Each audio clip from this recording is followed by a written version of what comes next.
Everyone, good evening, good morning, good afternoon, जब भी आप वीडियो देखोगे आज welcome on atomic mind YouTube channel पे आपका वेलकम है। एटॉमिक माइंड दिखता रहेगा, थोड़ा सा आजकल मैं काला दिखा रहूंगा बिकॉज मैं आज टेक्स्ट बुक का कुछ पेज नंबर लेके आया हूं आप लोग के लिए, क्योंकि आज जैसे मैंने पहले लेक्चर में बोला था, आज लेक्चर नंबर 4 है। लेक्चर नंबर 3 में मैं जैसे बोला था, जो लास्ट टॉपिक अपन जो पढ़ेंगे वो केपलर्स लॉ पे पढ़ेंगे। बहुत ये बुक में पहले दिया हुआ है, ये बुक में पहले दिया हुआ है, बट अपन सबसे लास्ट में पढ़ते क्योंकि इससे ज्यादा अंडरस्टैंडिंग होता है। क्लियर बच्चों?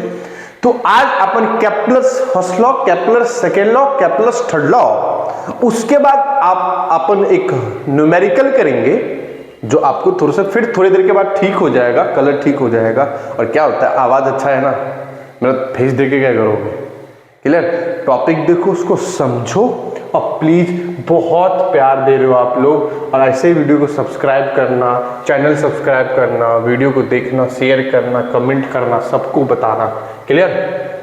और थैंक यू सो मच इतना प्यार देने के लिए।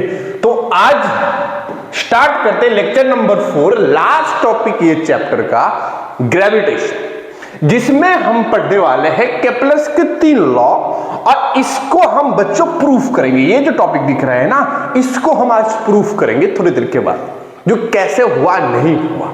क्लियर? तो सबसे पहले अपना फर्स्ट लॉ क्या बोलते हैं बच्चों, देखो केपलर्स फर्स्ट लॉ क्या बोल रहा है, ब्लैक कलर ले ले तो उससे अच्छे से दिखेगा आई थिंक।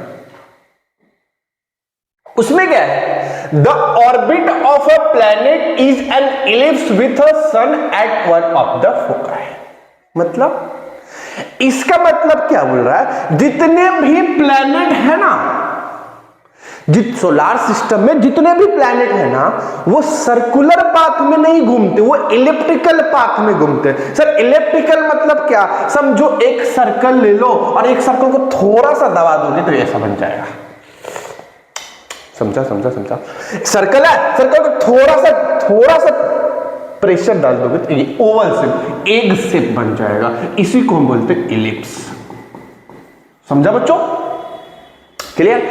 तो फर्स्ट पॉइंट क्या बोलता है, केपलर्स ने फर्स्ट लॉ में क्या बोला था, the orbit of a planet, planet का जो ऑर्बिट है, फील के साथ देखना, ये लॉ में मैं कुछ बाहर से नहीं बोल सकता, मैं अपना नहीं कुछ बोल सकता, क्योंकि केपलर्स ने जो बोला तो उसको मैं समझा सकता हूं बस। इसीलिए मैं टेक्स्ट बुक का पेज लेके आया हूं आपके लिए, जो आप ये देखो, उसको समझो और इसको रटना है, इसको कोई फील नहीं लेना है।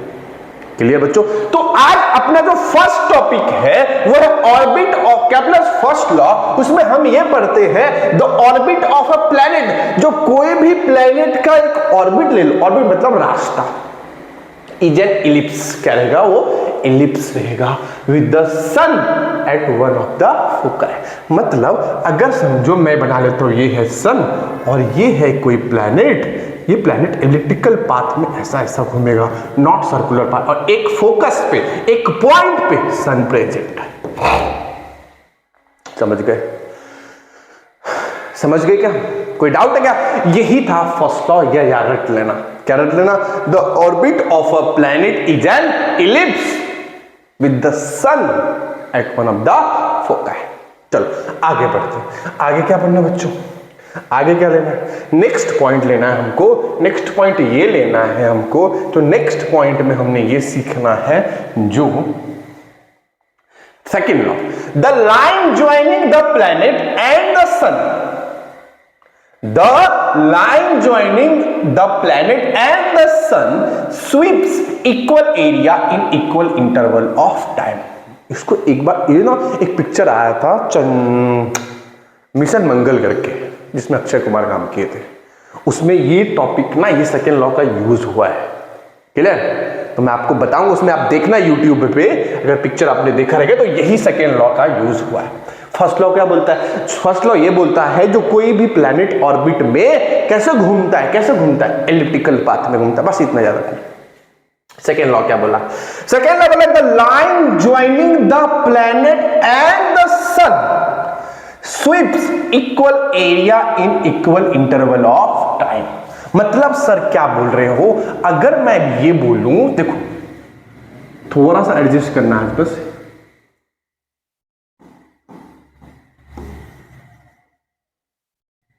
सुनो सुनो, इधर तो नहीं बता सकता मैं, इधर नहीं समझेगा आपको। समझो ये प्लैनेट है, हाँ इधर से ही बता देता हूँ। देखो मैं अपना कलर ले लेता हूँ। समझो ये प्लैनेट है और ये वाला पार्ट ना सन है। ये जो मैं कर रहा हूं ना पर्पल कलर, ये सन है। एस मतलब सन। क्लियर? ये ए प्लैनेट है। क्लियर? ये ए प्लैनेट है और ये ए का हर जगह का पोजीशन है। ए बी ये सब पोजीशन है, पोजीशन है। A B C D E F, this is the position of a planet A. Clear? समझो क्या बोला, the line joining the planet and the sun. समझो एक प्लैनेट इधर था, इसको थोड़ा सा मैं अलग करता हूं। समझो एक प्लैनेट इधर था ए पे। क्लियर? अब ए से ये बी तक चला। ए से कितना बी चला? ए से चला बी। ए से कितना चला राजा? बी। तो समझो इसने इतना एरिया लिया। एरिया में बोल दो 1 मीटर स्क्वायर, याद करने के लिए। समझा? एज्यूम कर लो कुछ टाइम के बाद ये जो रेड वाला प्लैनेट है इधर पहुंच गया। फिर से बताऊंगा 2-3 बार। इसका एरिया मैंने बोला 1 मीटर पॉइंट ले लेना। इसका जो फर्स्ट है ना, इसका एरिया 1 मीटर स्क्वायर ले लेना। इसका जो एरिया है ना 1 मीटर स्क्वायर, मतलब ये जो प्लैनेट ए से बी का डिस्टेंस एरिया कवर किया वो 1 मीटर स्क्वायर, और टाइम बोल देता हूं 1 सेकंड लगा। क्लियर? समझ गए? समझो एक प्लैनेट कुछ टाइम के बाद सी पे पहुंच गया और ये सी से डी का मैंने डिस्टेंस देखा, सी से डी का जो मैंने ये एरिया देखा, ये भी मैंने देखा A is equal to 1 metre square, और इसको जो टाइम लगा वो 1 सेकंड लगा।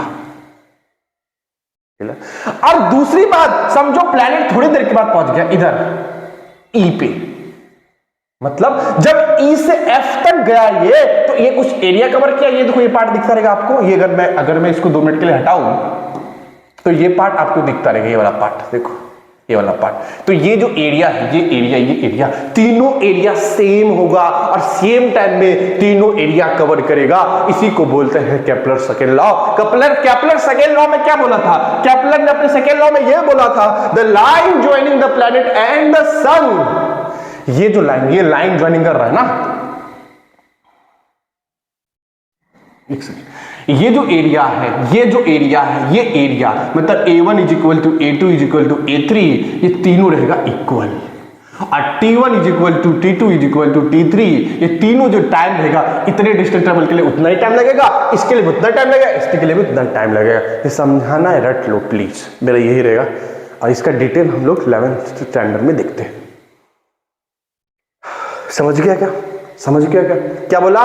द लाइन ज्वाइनिंग, ये जो लाइन दिख रहा है, ये लाइन ज्वाइनिंग, ये जो एरिया बना है, ये एरिया इक्वल एरिया रहेगा। A2 A3 तीनों इक्वल एरिया करेगा, तीनों को टाइम सेम लगेगा। समझा? मतलब T2 को कितना भी डिस्टेंस लो, पास में रहेगा तो भी, दूर में रहेगा तो भी। समझ गए? देखो ना, line joining the planet and the sweeps equal area at equal interval of time. Done. तो हम लोग इसको करते इरेज, थर्ड लॉ पढ़ते हैं। अब थर्ड लॉ का एक्सप्लेनेशन आपको व्हाइट बोर्ड पे दूंगा, थोड़ा ध्यान से सुनना, बहुत इंपॉर्टेंट है वाला। थर्ड वाला आता है कभी कभी। क्या बोला? The square of period of revolution. Feel के साथ देखो, द स्क्वायर ऑफ पीरियड मतलब टाइम का स्क्वायर अराउंड द सन के अराउंड is directly proportional, मतलब directly proportional to the cube of mean distance of the planets from the sun, मतलब R का cube. नहीं समझा सर? फिर से बताता हूं, सुनो ना। क्या बोला? द स्क्वायर मतलब square of its period of revolution, मतलब एक प्लैनेट को कितना रिवॉल्व किया, एक रिवॉल्यूशन के लिए वो स्क्वायर में रहेगा। The square of its period of revolution, revolution में देखो रिवॉल्व, घूमना, अराउंड द सन के अराउंड, ऐसा। क्लियर? इज डायरेक्टली प्रोपोर्शनल, मतलब सीधा द क्यूब मतलब 3 और the mean of distance from the, मतलब ये डिस्टेंस से वो क्यूब रूट डिस्टेंस पे रहेगा। मतलब इसका मीनिंग हो जाएगा T square directly proportional to R का क्यूब। इसका मतलब आर मतलब होता है डिस्टेंस फ्रॉम द सन, और टी का मतलब होता है टाइम पीरियड कितना लगा घूमने में, समझा? तो क्या हो गया, the square of period of revolution directly proportional to. ये भी लिख के आओगे तो भी चलता है, बट आप अगर बोलते ये प्रूफ करके बताओ ये कैसे आया, तो मैं प्रूफ करके बताता हूं। समझ गया? फिर से एक बार फटाफट देखते हैं। The orbit of A planet an ellipse, मतलब जो प्लैनेट है वो सन के अराउंड सर्कल में नहीं घूमेगा, इलिप्टिकल पाथ में घूमेगा, पहला पॉइंट। दूसरा, जो कितना भी एरिया ले लो वो इक्वल रहता है और इक्वल टाइम में कवर करता है, दूसरा पॉइंट। तीसरा जो बोला है, जो टाइम का स्क्वायर होगा ना, टाइम का स्क्वायर वो डायरेक्टली प्रोपोर्शनल होगा डिस्टेंस से, अर्थ से आर का क्यूब पे। बस इतना याद रखो, और ये चीज मैं प्रूफ करके देता हूं। क्लियर बच्चों? तो हम चलते हैं अपना टेक्स्ट बुक पे। क्लियर? चलते हैं अपना व्हाइट बोर्ड पे, डायरेक्ट आ जाते हैं, और व्हाइट बोर्ड पे आते ही मैं थोड़ा सा लाइट ठीक कर देता हूं। क्लियर? समझा? कोई डाउट है किधर तक? समझा गया? और एक सेकेंड थोड़ा वीडियो को पॉज कर लो। हाँ, तो बच्चों लास्ट में हमने पढ़ा था, क्या पढ़ा था? लास्ट में आप जो पढ़े रहोगे वो पढ़ा था थर्ड लॉ में, T square is directly proportional to R का क्यूब। मतलब जो कोई प्लैनेट का टाइम का स्क्वायर जो होगा डायरेक्टली प्रोपोर्शनल आर का क्यूब, आर मतलब distance from the son of a planet. Clear? एक एजम्पशन करते हैं, पहले डायग्राम बना लेता हूं बच्चों। कैसे डायग्राम? ये ऐसा डायग्राम बना लेता हूं, बना लूं, और एक बीच में मैं सन डाल देता हूं, छोटा सा।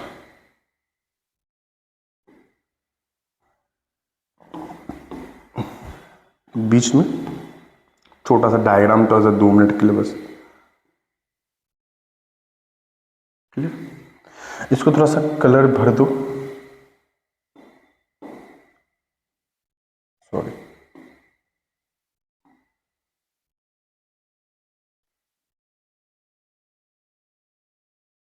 अरे भाई समझो ये सन है। क्लियर? और एक प्लैनेट मैंने इधर लिया है, एक प्लैनेट है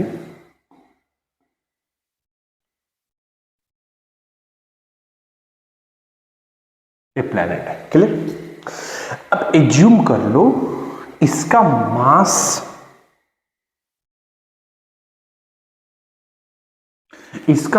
है m, इसका मास है कैपिटल। क्लियर? तो दोनों के बीच में ग्रेविटेशनल फोर्स लगेगा, लगा दो। Fg is equal to gm small m upon, इधर का डिस्टेंस समझो r है, तो r का स्क्वायर, या स्मॉल r ले लो, जो भी लेना है, इसको स्मॉल r ले लो। ये पढ़े थे फर्स्ट ग्रेविटेशनल लॉ से, बोलेंगे ठीक है सर पढ़ा था। जब ये इलिप्टिकल पाथ में घूमेगा, जब ये घूमेगा ना तो सेंट्रीपिटल फोर्स लगता है, तो बोलेंगे सर ये F is equal to CPF लगेगा, उसका फॉर्मूला था mv²/r। क्लियर? समझ गया? और हमको पता है एग्ज्यूम हम करते हैं ये सर्कुलर, देखो इलिप्टिकल पाथ तो है, जब हम क्वेश्चन सॉल्व करते हैं ना बच्चों, तो उसको हम सर्कुलर वे में लेके सॉल्व करते हैं, तभी आंसर आता है। तो मैं ही बोल रहा हूं, पहला जो ग्रेविटेशन, दोनों के बीच में ग्रेविटेशनल फोर्स लगेगा, ये स्मॉल m, ये कैपिटल M, एक ऑर्बिट में घूम रहा है, तो घूम रहा है ऐसा करके, तो ग्रेविटेशनल फोर्स लगेगा gm small m upon r square. तो जब ये सर्कुलर मोशन करेगा, तो सर्कुलर मोशन पता है सेंटर की तरफ एक फोर्स लगता है, तो वो फोर्स क्या है? CPF mv²/r। और हमको एक फॉर्मूला हमने पढ़ा था, हमने क्या फॉर्मूला पढ़ा था? हमने ये फॉर्मूला पढ़ा था सर, जो स्पीड क्या होता है 9th स्टैंडर्ड में, speed is equal to distance upon time, distance upon time. तो अगर एक रेवोल्यूशन क्या, फॉर 1 रेवोल्यूशन, अगर एक रेवोल्यूशन करेगा तो एक रेवोल्यूशन में कितना डिस्टेंस आएगा सर? एक रेवोल्यूशन में आ जाएगा आपका, एक रेवोल्यूशन में एक चक्कर, कोई भी सर्कल का एक चक्कर जब मारेगा तो उसको बोलते उसका डिस्टेंस होता है 2 पाई आर। पढ़ा था ना 2 पाई आर, होता कि नहीं होता? ये सर्कमफ्रेंस ऑफ सर्कल था, मतलब कोई ऑब्जेक्ट एक बार अगर सर्कुलर पाथ में घूमे तो उसको कितना डिस्टेंस कवर कर लेगा? 2 पाई आर। तो ये वाला पार्ट अगर मैं उठा के इधर बोलूं, ये वाला पार्ट ऐसा इधर आ जाओ, तो इसको मैं लिख सकता हूं नेक्स्ट पॉइंट में, जो v स्पीड की जगह v is equal to distance कितना? 2 पाई आर, टाइम कितना? t। क्लियर बच्चों? और ये वाला वैल्यू पुट कर दो इधर इक्वेशन नंबर 2 में, ये अपना इक्वेशन नंबर 2 है। क्लियर कर दिए? अब थोड़ा सा मैं ले लेता हूं उधर ऊपर, क्योंकि अपने को ये चाहिए डेरिवेशन। क्लियर? ठीक है। अब जैसे ही आप इसको पुट करोगे ये वैल्यू उधर पे, तो आपका सेकेंड इक्वेशन लिखिएगा, देयर इक्वेशन 2 विल बी, कैसे दिखेगा? F is equal to m। ठीक है। अब v की जगह ये पूरा बात पुट करना, v की जगह तो मैं रेड पेन से ही लिख लेता हूं, रेड मार्कर से, 2 pi R upon T upon square, और नीचे क्या है बच्चा? नीचे आपका है r। समझ गए? पहला इक्वेशन वैसा का वैसा है। कैसा मतलब? अगर कोई अर्थ के अराउंड अगर कोई प्लैनेट घूम रहा है ना, तो दोनों के बीच में ग्रेविटेशनल फोर्स लगेगा, बोलेंगे sir gm upon R square, लेकिन ठीक है sir gm upon R square है। क्लियर? और दूसरा, जब ये सर्कुलर पाथ में घूमेगा तो सेंटर की तरफ सेंट्रीपिटल फोर्स लगाएगा, बोलेगा ठीक है सर। मैं बोला अगर एक ये प्लैनेट एक चक्कर लगाता है तो कितना डिस्टेंस? बोलेगा 2 पाई आर डिस्टेंस ट्रेवल किया, कितने टाइम में? t टाइम में। मैंने ये जो v का फॉर्मूला इधर पुट कर दिया, तो अब क्या होगा? नहीं सर ये हो जाएगा, ये स्क्वायर सबको जाएगा, ये जो स्क्वायर है ना इसको भी जाएगा, इसको भी जाएगा, इसको भी जाएगा और इसको भी जाएगा। पुट कर दो तो क्या हो जाएगा? देखो 2 का स्क्वायर हो जाएगा 4, पाई स्क्वायर हो जाएगा, आर स्क्वायर हो जाएगा, टी स्क्वायर हो जाएगा अपॉन आर, और ये टी स्क्वायर इधर आ जाएगा नीचे। बोलेंगे ठीक है सर। तो आपका एफ क्या आ जाएगा? आ जाएगा m 4 pi square R square upon T square into R. Clear है? जा देखो 2 का स्क्वायर हो गया 4, पाई का स्क्वायर हो गया पाई स्क्वायर, आर का स्क्वायर आर स्क्वायर, टी का square T square upon R. ये एक आर से एक आर कैंसिल, आपका जो एफ आ जाएगा क्या आ जाएगा? 4 में आगे लेते हो 4m pi square R upon T square. कोई दिक्कत है क्या बच्चा? कोई दिक्कत है क्या? ये हो गया इक्वेशन नंबर 3। अब दोनों इक्वेशन में फर्स्ट इक्वेशन नंबर 3 का इक्वेशन मैं नेक्स्ट पेज पे लेता हूं, इक्वेशन नंबर 1 और इक्वेशन नंबर 3। देखो इक्वेशन नंबर 1 था, इक्वेशन नंबर 1 क्या था? F G is equal to G M small M upon R square, और एफ नेक्स्ट इक्वेशन नंबर 3 क्या था? इसको बॉक्स कर देते हो इक्वेशन नंबर 1, और ये था 4 pi square M R upon T square. इधर कुछ नहीं था, एक बार चेक कर लो, यही है 4 पाई एम स्क्वायर। क्लियर? यही है। अब दोनों को कर दो इक्वेट, दोनों इक्वेट कर दो। मैं ठीक है सर इक्वेट कर देता हूं। दोनों का LHS सेम है तो RHS भी क्या हो जाएगा? लिखेंगे फ्रॉम इक्वेशन 1 एंड 2 क्या हो जाएगा?